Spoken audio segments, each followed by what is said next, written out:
That'd be great. So it's in progress now.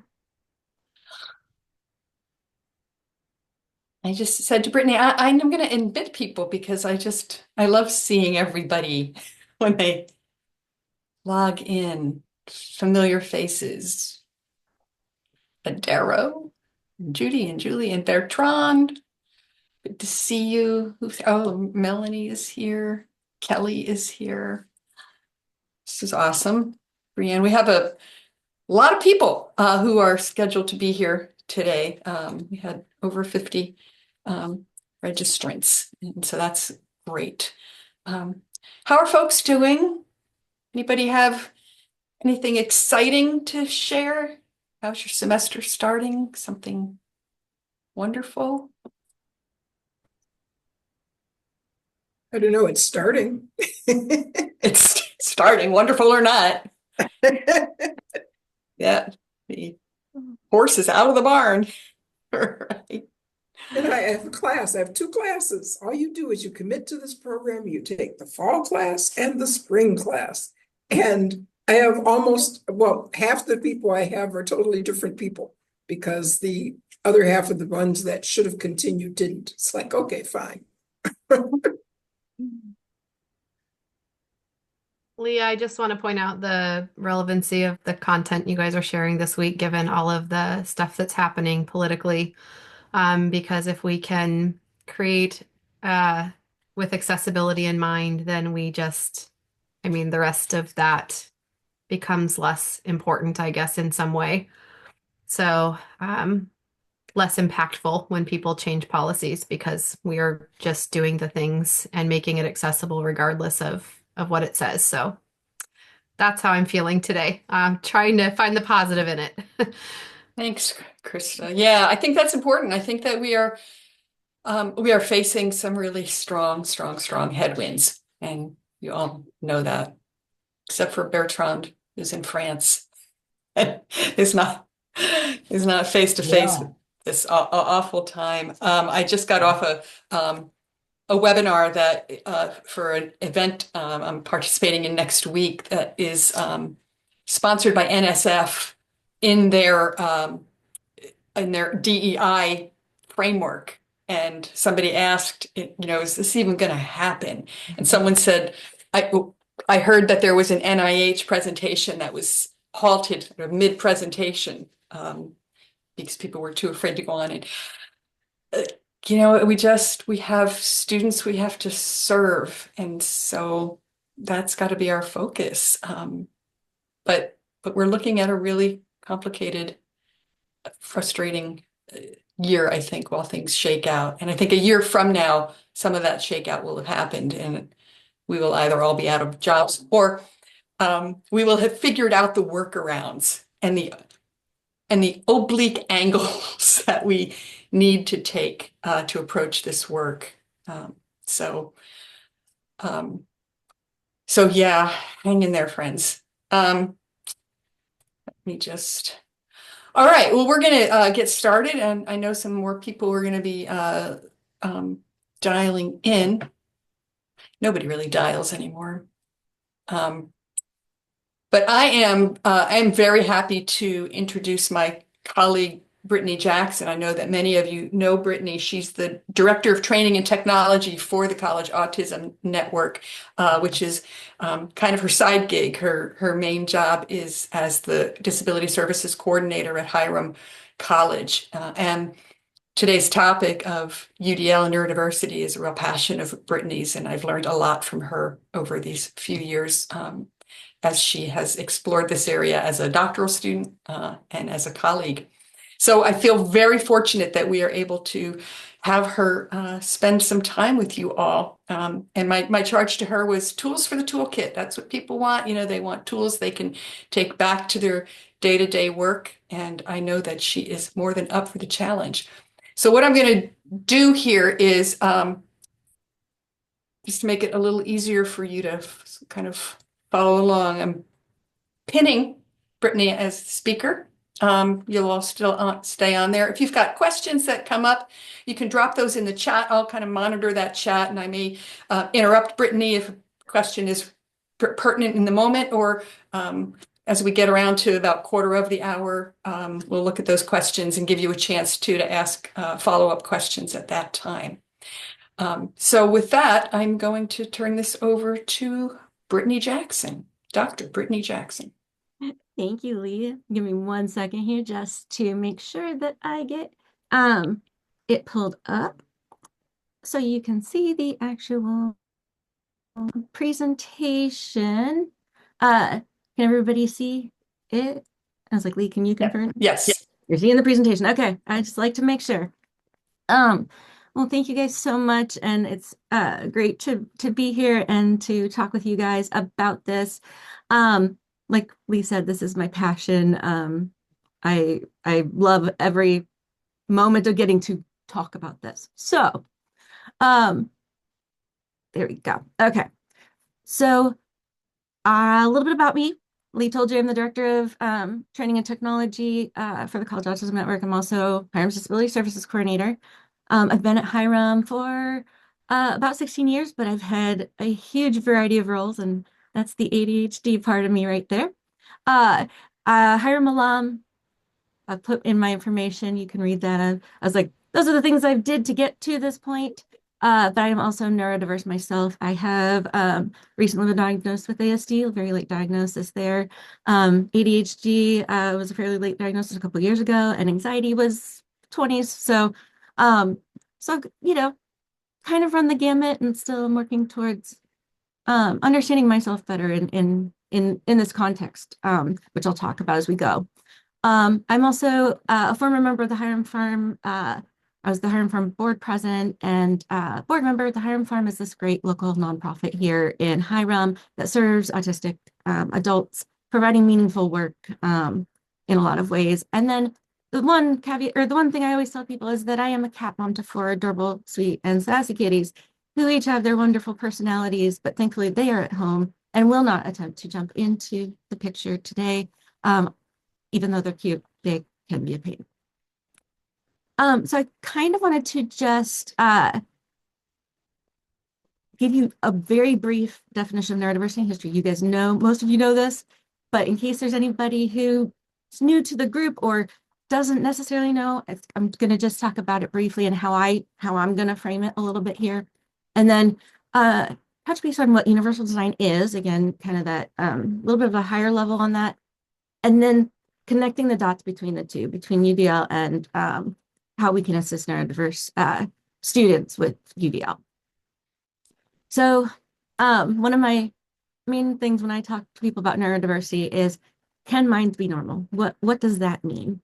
I know many of you know how neurodiversity emerged. It's come through, predominantly in the medical, cultural, and social belief that there's this idea that people are normal or an ideal version of a person. Things are working optimally for everybody. When we think about creation of a normal mind, that inevitably means, some people's minds don't meet those standards and therefore they're abnormal or pathological or deficient or any dysfunctional, any other kind of negative connotation. This comes from the medical, terms, the medical community. We look at autism spectrum disorder, mental illness, dyslexia. You hear some of the ways to describe it, again, came from the medical terminology. That creates that divide, right, between supposedly normal and abnormal minds. And in a lot of ways, that kind of leads to oppression of people who might be outside those norms or labels other. So neurodiversity refers, the way I'm going to, put it in context here, is it's referring to the idea that there's human variation in, people's neural structure, brain chemistry. We see this in brain scans now with the technology that we have, which is great. And then the term has been commonly suggested to, happen in the late in the 90s by Judy Singer. But if you came to our last webinar, I learned something new and went out and found the article that Sarah Silverman had touched on, the Boss et al. That disputed the claim that it was Judy Singer and indicated that it was an online community of autistic individuals of which she was maybe a part of to assist. And then The neurodiversity forwards the belief that, neurological differences should be recognized just like any other social category. So similar to, should be race, class, sexuality, etc. And then some people understand neurodivergence as a term that is also adjacent to disability. And many people claim both of those identities, both disabled and neurodivergent. But some people do not. And that's one of the things we're going to talk about for a moment. Neurotypical, when I'm using that term, it's meaning neurologically typical or people who fall within those averages of intelligence. So they, seem to process information similarly to many others. Their memory's working. The way they learn falls into this particular category. And so things that kind of meet that quote unquote standard of normal. And you'll see here I've used in my definition the word set intentionally because we need to remember disability and neurodiversity are also socially constructed ideas. And we as a society, we get to decide what's normal, abnormal, standard, deviant, able, disabled, and even between cultures, what may be socially acceptable in one is not in the other. So we know all of this because, we're always changing how we define different and disabled. So, just a few, not long ago, being LGBTQ plus was used to be called a mental illness. ADHD didn't even exist until the last few decades. So these are constantly evolving and they will continue to evolve. That's how language and culture works. It should continue to evolve. So when I say neurodivergent, as I'm walking through this, that's looking at neurologically divergent or different. Claiming neurodivergence is similar to claiming a disability, but like I said, not all who claim neurodivergence also claim disability and vice versa. I, for example, I haven't necessarily I haven't gone down the disability route yet. I don't know that I've claimed that as a piece of me personally, because I've spent most of my life not having that there. But I do, claim the neurodivergence, ADHD, the anxiety, I do claim that. And so for anybody who's neurodivergent, it's a part of who we are. It's an identity to be proud of. And it's a community and a great way to find community. And I have to say that the autistic community specifically is insanely welcoming in a lot of ways. And I appreciate the guidance and things I've learned from my colleagues and peers who are on the spectrum. And it's also another way that we can, politicize and advocate for social justice and change. So it gives us all of these opportunities by having this kind of definition here. When I'm talking about neurodiversity, who is neurodiverse? It's important to note it's not meant to be an exclusionary term. Many people don't believe it is. I don't believe it is. And we shouldn't gatekeep who is or isn't neurodivergent. Some people may not, especially if they're getting later diagnosed, may not be able to have access to the tools or the facilities or the medical options to get diagnosed. Those are all things to keep in mind. But when we typically think about autism or neurodivergence, we typically think of things like autism, dyslexia, dyscalculia, all the disses there. Things like epilepsy, ADHD, Tourette syndrome, psychiatric disabilities, so maybe bipolar, anxiety, OCD, Down syndrome. And again, anybody who identifies as neurodivergent, you get to claim it. And you'll notice that most of these, again, focus on the brain. So, okay, giving you kind of just that broad overview of what is how we're going to use neurodivergence and neurotypical and all the terms today. So I want to tell you a little bit about what universal design for learning is, and then how it's kind of broken up and how we're going to approach it. So universal design for learning was established by CAS, which was formerly known as the Center for Applied Special Technology, in the late 90s, early 2000s.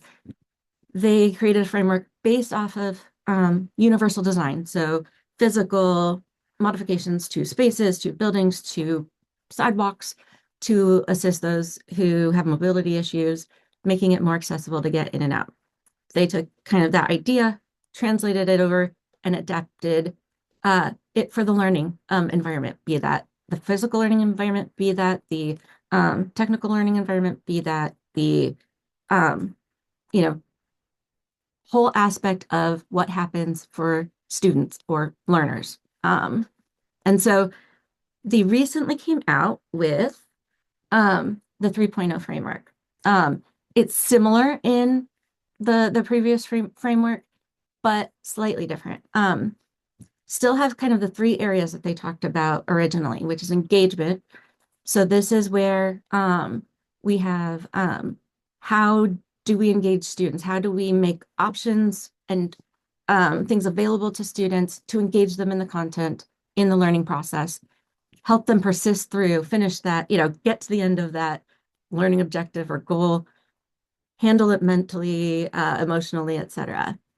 The representation focuses on design options for perception. So thinking about how we use language and symbols and trying to make those clear, how we build on our knowledge, right? We're building it up. And then action expression is focusing on, the interaction and expression of how students may communicate, how faculty may communicate to the students, how they may demonstrate their knowledge, how students may demonstrate their knowledge, and the strategies they may use to get there. So that's the kind of the starting point for UDL. Then, and this is a very small slide, and I know that, do not worry. I'm going to break this down a little bit more, but I wanted to show you how this kind of sets up. So you'll see those three top areas that we talked about. And along the side, we've got now three kind of broken up categories that this is kind of a little bit different. They broke it up a little bit differently in the 3.0 version. And so we've got one group about access, one group for each of those about support, and one group about executive function. And we're going to talk about, I'm going to break those down now. So if we are looking at access, I want you to keep in mind that when we're looking at engagement and access, we're looking at, welcoming interests and identities. So making sure students have choice and autonomy, can be themselves, they find relevance and value and authenticity in what they're, what they're learning about or in that learning environment. I know we tend to think for college students, oh, they don't, they're adults, they don't need to play. We should all be playing. We should find joy in playing and learning. So that's an aspect here. And then, making sure that we're addressing biases or threats or distractions that may prevent a student from getting that, staying engaged with that material. If we think about access from a representation standpoint, we're looking at perception. So making sure that we are, supporting opportunities to display the information differently, such as, being able to make it bigger or smaller, being able to, use a screen reader to interact with it, but being able to meet that any student's needs in that moment to interact and learn that material. Supporting multiple ways to perceive information, as well as representing diverse perspectives and identities in particular ways or in authentic ways. And then in the action expression for access, we're looking at interaction. So how, are you only lecturing at students? If you are only lecturing at students in an hour and 20-minute thing and there's no other thing happening, that's not really varied and may only hit a portion of the students, even only a portion of your neurotypical students. So we want to make sure that we vary and honor the methods for response, allowing students multiple opportunities, and I'll talk more about that in a moment. And then optimizing access to accessible materials and assistive and accessible technologies if they're available, making sure, again, that they can access that information and or express in a way that works for them. So then on the support side in each of those categories, so engagement here, when we're thinking about support, we're talking about sustaining effort and persistence. So we are clarifying the meaning and purpose of the course goals. Why are we doing it? How is this going to be beneficial to the student, right? We want to challenge and support the students. Students are maybe at different levels at various points, and we may need to consider trying to differentiate to challenge those who seem to be getting it more easily and assist and provide more support and guidance to those who may be struggling with the concepts that we're trying to teach them. We want to, be fostering a collaboration and interdependence and interactive learning processes. Sitting there and just being you doesn't, like you lecturing at them it's going to not keep that engagement happening. And they should be learning to work together a lot of times. We want to, foster belonging and community because that makes the learning environment more pleasant for everybody and hopefully helps students learn the material because they're less distracted by feeling unwelcome, feeling attacked or worried.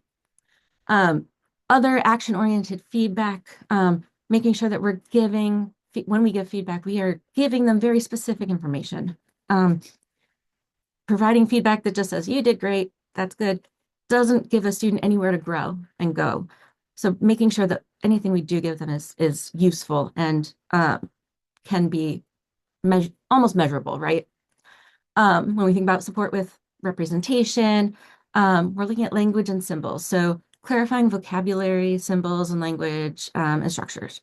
So thinking about if you've got international students in your classroom, right?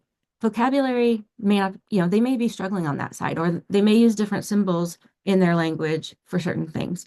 So just making sure that you are attempting to provide a variety of ways to interact with that so that they can also be able to grasp it. And supporting and decoding like text, mathematical notations, and symbols. Also thinking about how the language and dialects are used and how your students may have different dialects. Maybe your students, different parts of the United States have different dialects. Different parts of the world have different dialects. Understanding and respecting that and demonstrating that to them and raising their awareness about it too is helpful. And then addressing, biases in the use of language and symbols. And this can be your own internal biases of how the language is used. It can be teaching them about identifying and seeing that, and addressing if it's happening in the classroom. And, we also want to make sure that we're illustrating information through different types of media. It's not just you standing up there lecturing. It's not just using videos or only using videos from one source. There's a variety of ways to interact. And then action and expression, when we're talking about support, we're looking at expression and communication. So we want to use multiple media for communication. That way, again, they're seeing it in a variety of ways because some people it may not click just hearing about it. They may need a visual representation. They may need a hands-on demonstration. They may need to be able to do it tangentially, like something more concrete. Using multiple tools for, construction, composition, and creativity, giving them options of how they can demonstrate their knowledge using, any one of those. Building fluencies and graduate support and practice. So not a one and done. You have a final and a midterm and a final, and that's it. Giving them opportunities to learn and scaffold and grow. And then addressing biases related to models of expression and communication. So again, when we're seeing those, how can we identify them? How can we address them in ways that make sense and are culturally sensitive to others as well? And then on the executive functioning side, and for anybody who may not necessarily have a background, when we're talking about executive function, we're talking about how kind of you monitor yourself, you regulate, manage tasks, how your brain is functioning to keep you going and doing things in a way that is functional and appropriate for the setting. So in engagement, we're looking at like emotional capacity. So recognizing everybody has different expectations, beliefs, and motivations, and finding out what those are. Developing awareness of their self and others is another, identifying, figuring out what's going on with myself. When am I unregulated in this moment? Like what's causing me to be upset? I'm just suddenly screaming at you for no reason because 2 hours ago, something else happened. Trying to teach and identify those and help students through those situations. Promoting individual and collective reflection, and then cultivating empathy and restorative practices to, again, try to make sure that everyone in the class is feeling accepted, understood, and we're doing the best we can to teach them when it's about being okay when it's different too.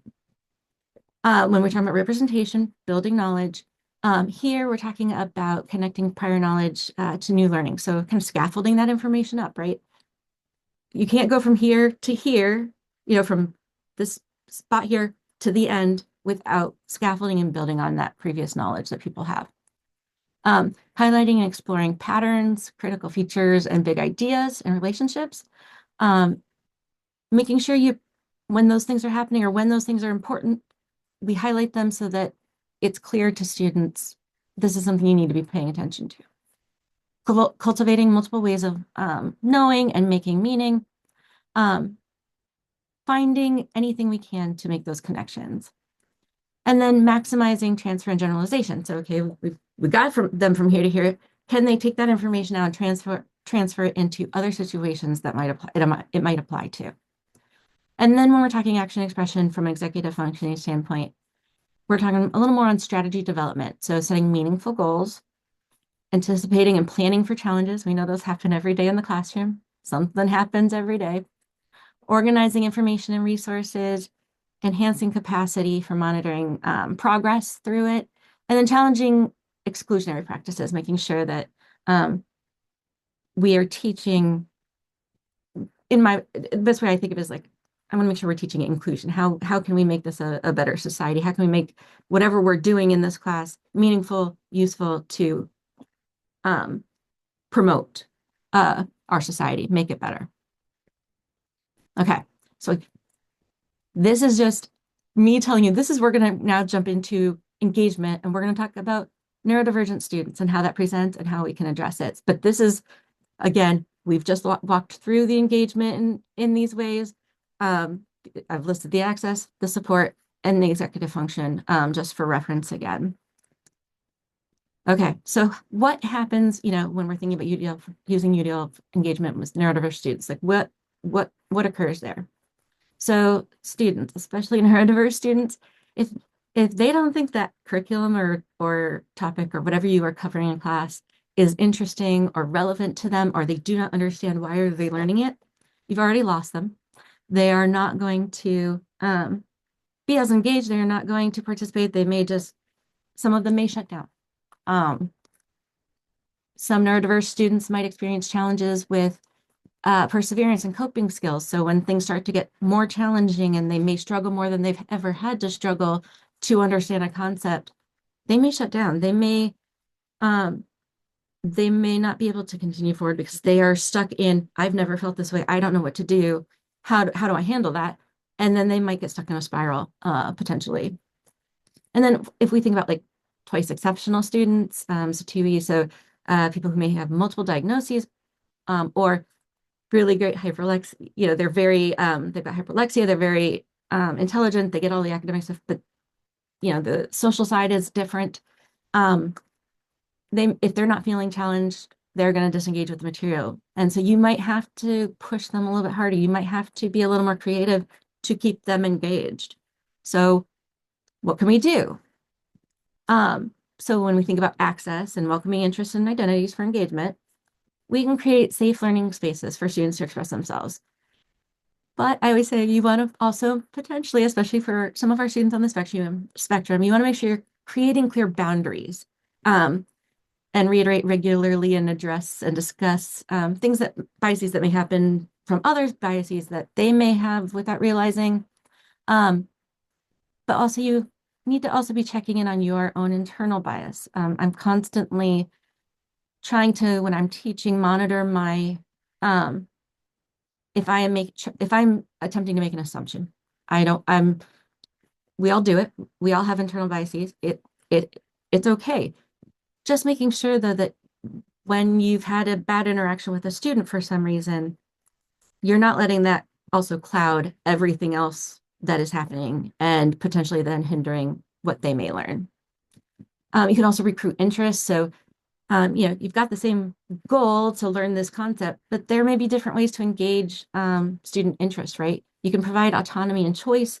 There's a class I've taught where they have an assignment that they get the opportunity to choose what their topic is, but also how they present that information. And that information can be presented as an audio file, it can be presented as a video file, and it could be presented as a paper. The rubric is set up so that it can address all of those in the same rubric. So there are ways you can set that up. And if anybody is interested in like seeing what that looks like, let me know. I can send you how we've set that up before. When we're talking about support and sustaining effort and persistence, you want to set clear goals for your class, for your neurodiverse students. And not just for class, but also for your activities too. If students don't understand why they're doing an activity and it doesn't seem to relate, and especially neurodiverse students, I can tell you, having been a student, with ADHD, not knowing it, I was starting to zone out in some of those activities if I didn't understand the relevance. Making sure that you're varying your instruction. We know that I think we've all learned from Zoom and having to do those, longer sessions during COVID. Focusing for that amount of time is hard for anybody. So making sure that you're breaking it up. It is not just you, like I've said several times, lecturing to them for an hour and a half. You want to make sure that you are breaking it up with an activity, breaking it up with a video, anything that you can do to kind of break it up into smaller chunks of time that they are having to, only sit and listen or do things. Because a student with ADHD, if they're going to get bored, they're going to be distracted and they're not going to be learning. So anything you can do to help there is good. And then on emotional capacity side of the house, the executive functioning for engagement, helping learners to develop those abilities to self-regulate. And I do that personally. I've kind of adopted this model of demonstrating by doing. So each day when we come into the classroom, I do a centering exercise, and it's different centering exercise every day because I have ADHD and I get bored with doing the same thing over and over. Sometimes it's a question of the day that everybody goes around and answers. Sometimes it's we're going to take 3 minutes of silence, focus, get situated, and remember that we're now in this learning environment, right? We're here to learn this. So now let's move and jump into that. It's a way to kind of center and give them an opportunity to kind of self-regulate if they can. And then if a student is interrupting class regularly, because maybe you've got that student who actually is super duper engaged, right?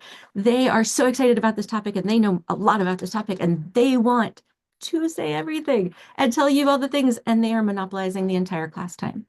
And the behaviors become disruptive. Talk with those students outside of class, set parameters with them, explain why their behavior is disruptive. They may not realize the social constructs that are happening in that moment, right? I have set up with a student, hey, if I use a phrase like, we're going to move on right now, that means we're going to take a break. We're going to let other people talk. That's your cue to take that break, and then you've got to wait 5 minutes. You've got to wait 10 minutes before you can talk again, whatever, we discuss to figure out what's going to happen. That way it gives them the opportunity to get stuff out, but also helps create a better class environment for everybody. Okay, so again, here's the representation: perception, language, and symbols, and building knowledge for access, support, and executive functioning. So for neurodiverse students, barriers is not the word I want to use, and I was struggling with finding a word when I was putting this together. So barriers it was, but barriers they might hit in a lecture format. Neurodiverse students might have some sensory processing issues or feelings of overwhelm because of that or something else. And it may have absolutely nothing to do with with your lecturing, may have nothing to do with the class, may have nothing to do at all with any of that. They are hearing a fluorescent light. They are hearing something that others may not hear. And it is causing sensory overload, and it is a distraction, and it's driving them insane. And then that starts to lead to anxiety, and then it starts to ramp up for them. It may be a tag on their clothing. It may be something happened right before class that they are still thinking about that is now a huge issue, right? This is something that can come into play and be a barrier for them in understanding and focusing on what we're doing. There may be attention issues, right? Again, long lectures, ADHD, not going to be able to keep focusing. They may have a poor working memory for a variety of reasons. Maybe they've had a traumatic brain injury. Maybe they've had, there's something else happening. So recognizing and understand that, yes, they sat in the lecture, but they didn't retain half of what was said, or they were part of class, but it didn't stay, and not knowing why. It could also be that they don't understand the jargon. Sometimes, as academics, or we like to use big words, and sometimes that makes things inaccessible to folks. Sometimes when we're looking at barriers and reading text, those with dyslexia, they may be mixing up words. It may be a struggle for them. They may have an inability to decode text or context from when they're reading. They may have poor comprehension. They might read really slowly. So if you have them read something in class, like a scenario or a case study, and then they're going to do, work with it, they may not have enough time to actually read it and get the information that you're hoping they'll get from it. And sometimes, again, not understanding the vocabulary in the context when they're reading. So what are ways that we can help in these situations? So on the perception side, offering the same information, but making sure it's available in multiple or customizable ways for the students to, adjust and meet their needs. It can be that you've got, one video about it, you've got your lecture PowerPoints, and there is an article, and there's like multiple ways that kind of get to that topic, that piece that they need to be learning. I would also encourage, if you can, and this is a little bit difficult, is finding, in text or in other things that you're choosing, course materials you're choosing, if there's a way to include neurodiverse voices and other perspectives, just like we tend to think when we're looking at and evaluating course materials for other classes, we want to make sure that it's clear, like there's, if there's images in the book, we are demonstrating and showing a bunch of diversity, racial diversity, etc. If there are ways to incorporate that in and find neurodiverse voices, the only downside is we may just not always know who those neurodiverse voices are. They may not be identified in some way, but if you can, do it. Being authentic, this is the one. I think, and I've heard from many neurodiverse individuals as I've gone along over the last several years, that I think we seem, and maybe it's more of a woman thing, we tend to pick up when you're being inauthentic. If you aren't being authentic, you aren't being you, and it feels like you are lying, like you are giving a fake version of yourself in some way. I personally don't know how to be anybody but me, and I've had people who are, like, oh, well, just do this, and the politics of higher ed or whatever. I can't, because my face gives away everything, and I don't know how to be anybody other than myself. And I want anybody who I'm interacting with or spending time with to be as authentic as possible. I want them to just show me what they know. I want them to be honest. I want them to try to embrace, our differences. Being authentic. Language and symbols, we can provide alternative representations for clarity and, comprehensibility. So if you use numbers or symbols, so what I do is if I use numbers a lot, I will say there are two, and I use the word two, but I always put that in like parentheses, the number two students, just because that makes a little bit, especially if someone's English as a second language, if they see the number two, that's slightly more universal depending. And so therefore those two options are there so they can interpret it maybe a little bit easier. Explain not just by lecturing, but showing other perspectives, bring in other voices to the table to your classes. That opens the door and gives more clout to even what you're teaching them, really, because look, other people are looking at this too. And then making sure any documents that you do have in your course are able to be read by a screen reader. Sometimes I know faculty will scan, if you're using like 2 pages of a book, so you're not violating copyright because it's these 2 little pages and they're for educational purposes. but you want to use those and you take your book and you scan those 2 pages on your copying machine. Guess what? That makes it an image, and a screen reader can't read that text. So you might want to talk to your IT team or others to see if how they can if they've got Adobe Pro or something like that they can translate it so it OCRs it, making it readable by a screen reader for the most part. And then on executive functioning, we're gonna you want to build knowledge, right? So help make connections, build on that prior knowledge, build on ways that it will be relevant to other areas of their lives or their future lives, how it's relevant to their careers. Any combination that you can make it relevant, make it interesting, make it something that they will know they have to, like they will be able to apply in other ways, makes it more engaging, more interesting. They are more likely to retain that information. And we know some neurodiverse individuals are really great at identifying patterns. If you learn that about a student and you know that, use that. Maybe they're struggling with a concept and you show them 3 different ways, 3 different scenarios, 3 different somethings that there's a pattern happening between those 3, and ask them to try and find what that pattern is. That can help engage them in slightly different ways if they're struggling with that material. Okay, action and expression, same thing we did before. We're looking at the interaction, expression, and communication, strategy development, and looking at neurodiverse students. Okay, so barriers to written responses that they might have. Poor handwriting or keyboarding skills, might have poor motor control, can't, or maybe can't type, depending on what it is. Those poor motor skills, they never learned, or they don't know the proper format. It was something that had not been taught to them. They may mix up words when they're writing, or they may not communicate well in writing. I'm going to tell you before I even jump to the other slide. Offer up if it's something that if the important thing is that they're demonstrating they know the information. If they can demonstrate instead of in a paper, they can demonstrate that to you by sitting down and talking with you and explaining things.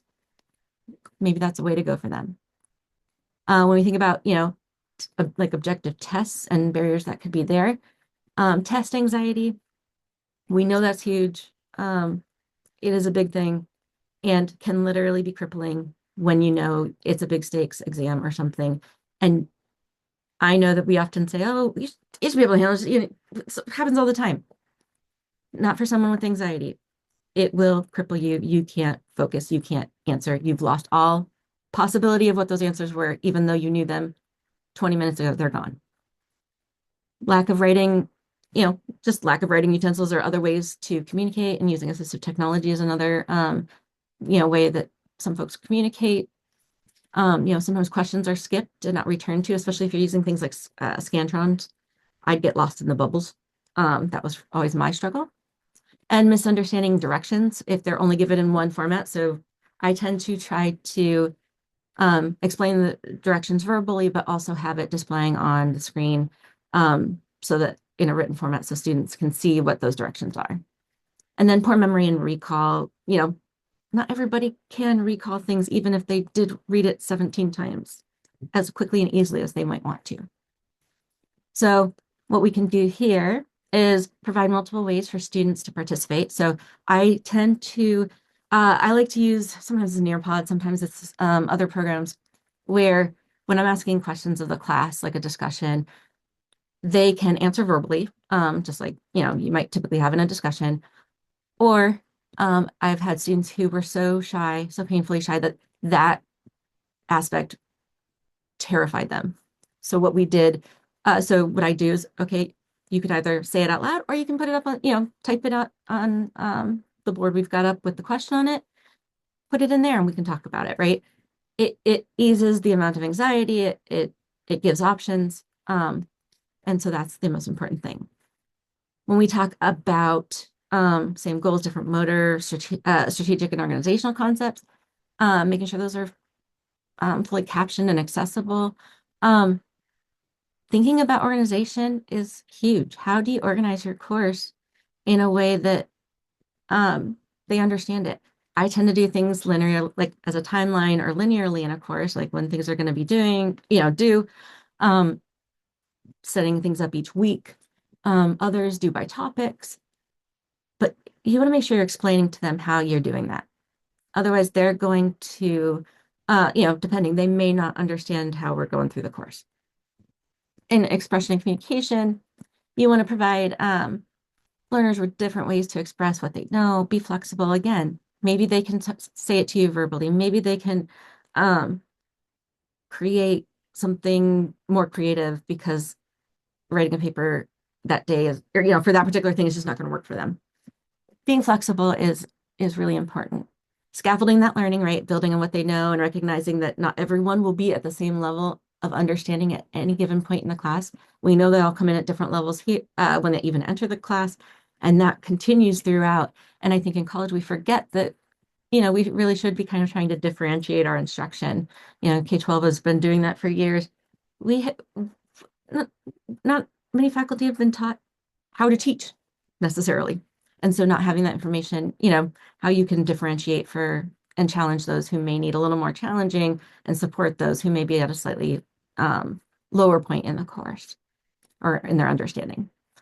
And just making sure you're not inserting personal bias to the best of your ability.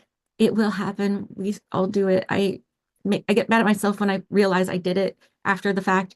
And then I will perseverate on that for the next however long, because that's what my ADHD brain and anxiety brain like to do for me. But just know, just be mindful of it. Know that it's going to happen, and just try to do better. We're thinking about executive functioning.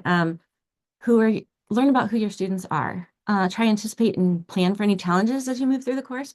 Now, obviously, there are plenty of courses where you only ever see that student once, and it's in that course, and that course is only 12 to 16 weeks long or 8 weeks long, and that's it. But that's where, like at the start of a class, I like to have them introduce themselves and give me information about who, I ask them a bizarre, weird questions sometimes just to get in their minds. I've asked them questions like, how do you think? Like, how does your brain think? And I've had students say, oh, like there's nothing there unless I really need to be doing whatever. And I'm like, what do you mean there's nothing there? Like mine never shuts up. How does that happen? And hearing that from other people, learning how they work, opens up, kind of creates this opening environment and engages students a little bit more sometimes. And I mentioned, organizing your course materials so they know how to navigate your course. Multiple means for students to express their knowledge. Again, not just one midterm and final, but there are things building up to that midterm that they can be practicing. Same with the final, that give them opportunities to demonstrate their knowledge, because if these are tests, the midterm and the final are tests, and the student has test anxiety, they may not perform well on just those 2 tests, but they may be able to be demonstrating that to you in all these other ways throughout the course. And making sure students are feeling included and not isolated from their peers. We know many times students with autism have struggle making friends, especially amongst their peers. If you notice they are, maybe just reach out to the student, check in with them. I had one student who was she's like, no, I'm just insanely shy and I just don't like to talk to folks. And it's uncomfortable. I don't know how to do it. And I said, but do you feel like there's an issue with your peer? Like, do you feel ostracized or anything like that? She said, no. She's like, I just don't know how to, I don't talk a lot. And I said, okay, so if anything changes and you're feeling, anything's happening, come talk to me and we'll figure out strategies around that. So, and again, you don't have to necessarily be a counselor. I know that's what people worry about. You don't necessarily have to be a counselor. You just have to be willing to listen sometimes. And I promise we are 2-ish slides away. This one, possible ways to create access. I've talked about a lot of these, multiple modalities, multiple ways to participate, making sure your documents are screen reader friendly, making presentations available in advance, captioning everything, asking presenters who come to your class to use captioning on PowerPoint or Google Slides when possible. And if students ask sometimes, if they ask, provide more time on assignments or other activities without penalty. We have all had bad weeks. We've all had bad days. They happen. Sometimes just be be understanding. I know that that can't always happen, but if you can, um, work with them. I have a colleague here who builds in mental health days. Students can take, attendance as part of her class, but students can just email her. I think they get like 2 mental health days, and they can just say mental health day, no questions asked, no penalty on attendance, nothing like that. So that's, simple things to show that you care, that we recognize they may go in different places for, based on days, weeks. Um, Having options for students to join virtually, if appropriate, can't always work, but sometimes, especially if you got students who don't have enough spoons to get them through the day, they got enough spoons to sit them upright in bed, but they really can't move. Maybe if they reach out, if it's possible, being flexible and letting them join by Zoom. I wouldn't do it a lot, but every once in a while. And I think embracing a spirit of flexibility is important. You also want to make sure that we are teaching, mixing up the ways you teach. I've done almost all of these in the same class in a variety of different ways throughout the semester. So I don't do them all in one necessarily, but I do them at various points. Again, just trying to keep them engaged. If they do the same thing over and over, they start to lose focus, and it's not good. And if you take nothing else away from my presentation today, this is probably what I think is my most important slide to think about with your students. Embrace and understand them. Be open, listen to them, be willing to understand what's going on with your students, whether they're neurodiverse or they're neurotypical. The more we recognize, listen, and understand them, the more we're going to retain them. And we will teach our students how to understand and be tolerant of others who may be different from themselves. We often just think our job is there to just teach content, we are done, but we also know we make connections with our students. It happens. And recognizing and being someone that they can turn to ask questions and feel comfortable enough to do so will keep them, will get them through your course, regardless of how difficult the content material will be. And honestly, students just want to be heard and understood. We know that. We all want that. We all have that same, we want to be heard, we want to be understood. Students are no different. So keep that in mind. These are the resources, and we can always share out the PowerPoint and have it available for folks, and we will have a recording of this presentation up and out to folks who registered within the next day or two. And I've put up my contact information linked to the College Autism Network website. Definitely check it out if you have not, which you probably did if you registered for the conference, or for the webinar. So I just want to open up for questions, comments, concerns, anything that you have. I'm going to leave this slide up while we talk for a moment, and then I'll just to make sure anybody who wants to write it down can. But I'll stop sharing so that we can see each other here in just one moment. But if anybody wants to start off questions, I will be more than willing to answer.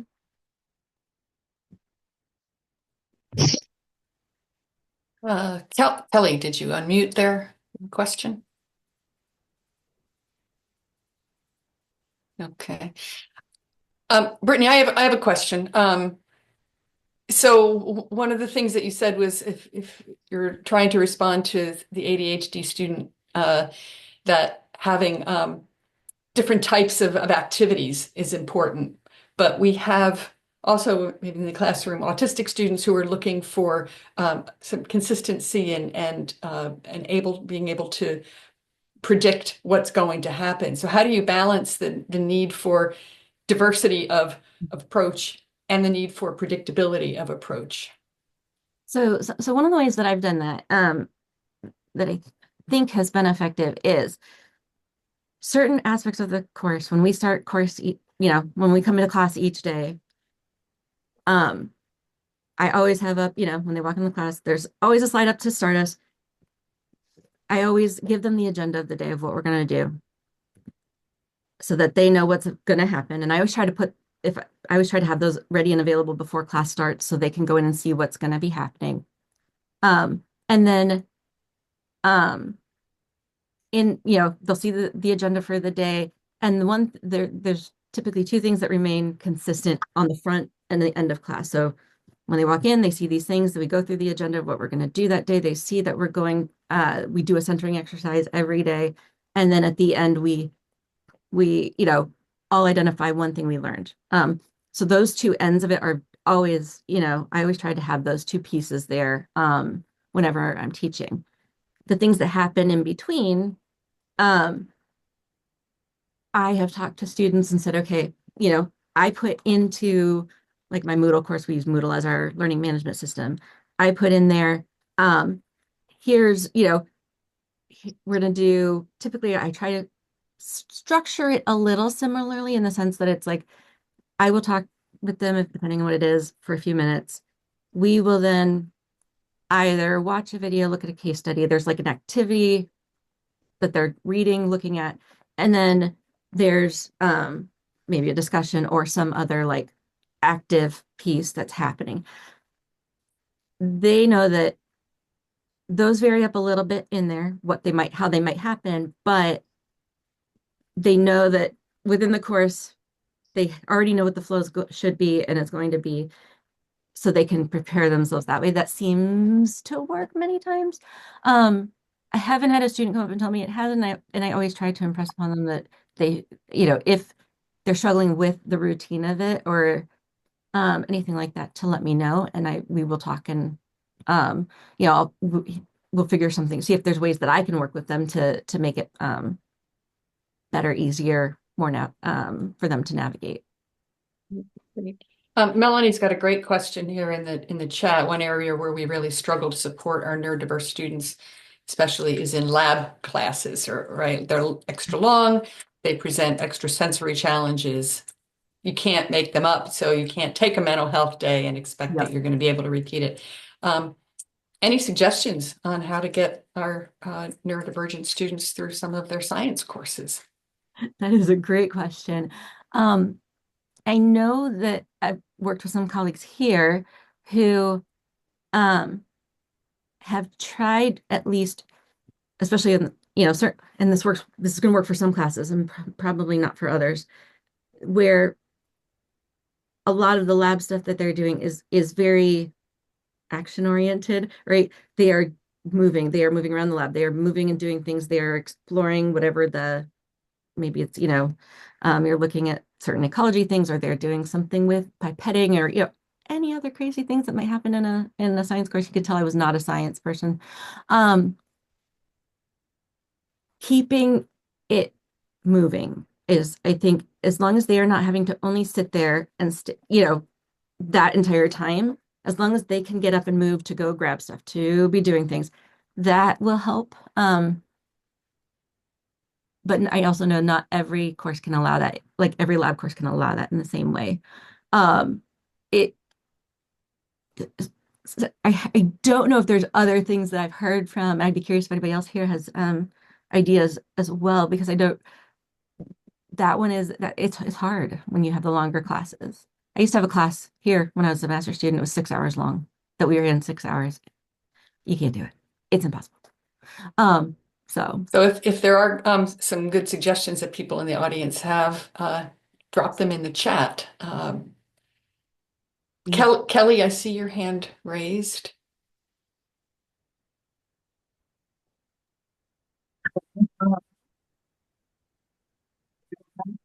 It's a little Can't quite hear you. quiet.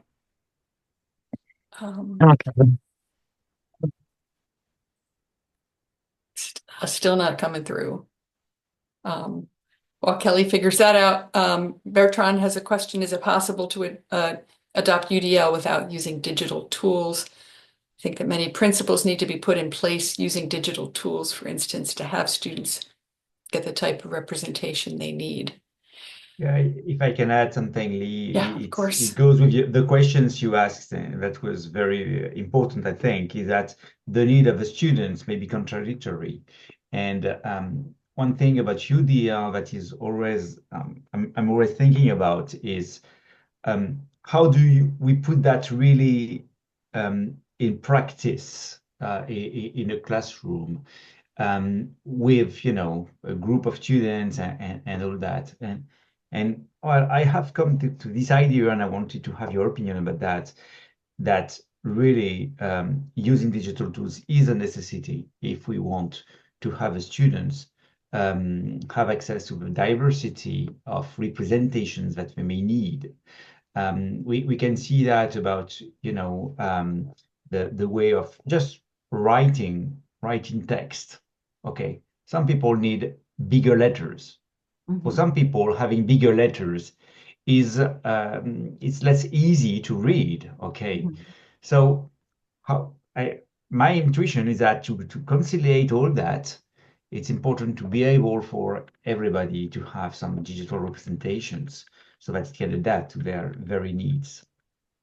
Yeah, I mean, technology, of course, helps that, in a lot of those situations because it provides expansions, but, um, you know, I think when CAS was really forming, right, we were emerging into, that world of technology and those types of resources.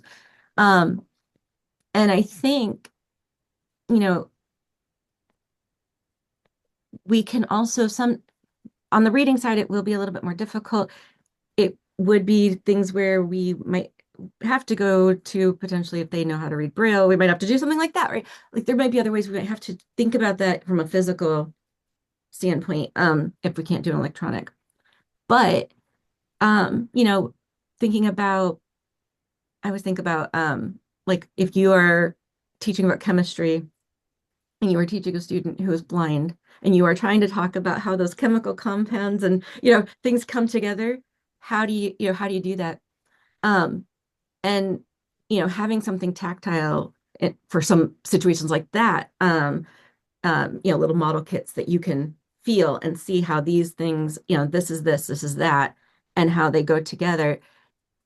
Like that's not really high-tech technology. It's just oh, I have these little, balls that go with these little rods. They go together, and this is now a blah blah. Again, you can tell I am not a science person. But there are Chris, go ahead. sorry, Krista did add a great suggestion. It's a showing a schedule at the start of the lab that explains the duration of each task with built-in breaks, right? So people Yeah, can anticipate that. 100%. Definitely I'm building breaks in the lab.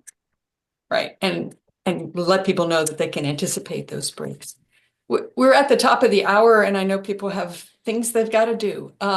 So obviously, complex topic. I hope this has been helpful in getting you thinking about some of these strategies. Uh, Brittany's Brittany's PowerPoint is available for you to use with colleagues when you are trying to help your instructor colleagues get better at this. Everything that we do in the College Autism Network is Creative Commons. I've dropped an evaluation form in here and would just so appreciate you taking just a couple of moments to answer those questions so we get a sense of our effectiveness of doing these events. I want to thank Brittany for the time and the expertise in putting this together. I hope people found it instructive and useful.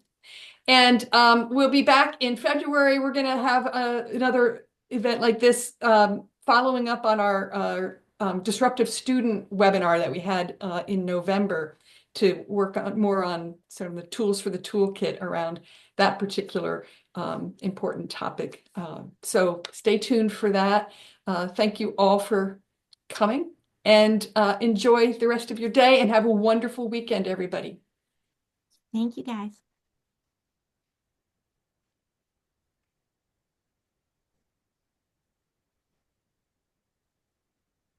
Hey, Brittany. Yeah. Um, I was just asked to create a like a one pager. And then I'm gonna stop recording.